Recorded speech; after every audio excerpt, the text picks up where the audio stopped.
Maging maingat na lang po tayo sa, sa lahat ng pwedeng mangyari. Basta ako nakakatulog ako ng mahimbing, sinabi ko sa inyong lahat, gaya na sinasabi ko, maging matapang po tayo sa lahat ng bagay. Huwag po tayo magpatalo, nabasa na nga natin, negative na, galit pa kayo. O di sino katakin sa puso? Kasalanan ko ba? Diba?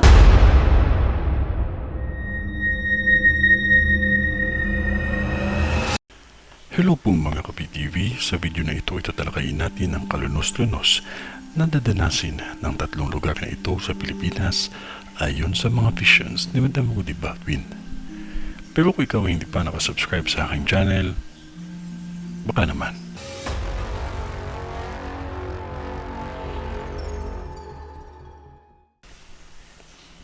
Tondo, may nakakita akong tatlong sunog na mangyayari dito. Ang isang sunog ay tapat lamang sa kalsada, ngunit halos natupok ng apoy ang halos lahat na nakahilera at nakadikit na bahay at establishmento dito.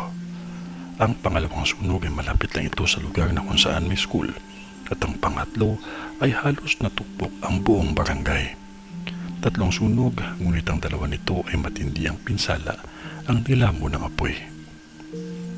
Quezon City. Dalawang sunog ito, ngunit ang isa ay umabot na ng ilang alarma dahil sa lawak ng pinsala na dulot. Ang pangalawang sunog ay ang dahilan ay away pamilya. Hindi ito kalayuan sa palengke at madaming nakahilirang sari-sari store akong nakikita at bilihan din ng mga ulam. Ang isang sunog ay hindi ito kalayuan sa Batasan Hills. Recto, dalawang sunog ito. Ngunit isang sunog na nakikita ko ay sobrang lawak ang nilamo ng apoy. Ang lugar na ito ay hindi kalayuan sa pharmacy at ang isang sunog ay hindi kalayuan sa isang gusali na kung saan may nag-rent ng room ang mga estudyante. Lahat na ito ay pinakita sa atin upang tayo ay makapaghanda, makapag-ingat at maiwasan ang lahat ng ito na hindi mangyari. Huwag nating kalimutan ang mag-ingat at manalangin palagi.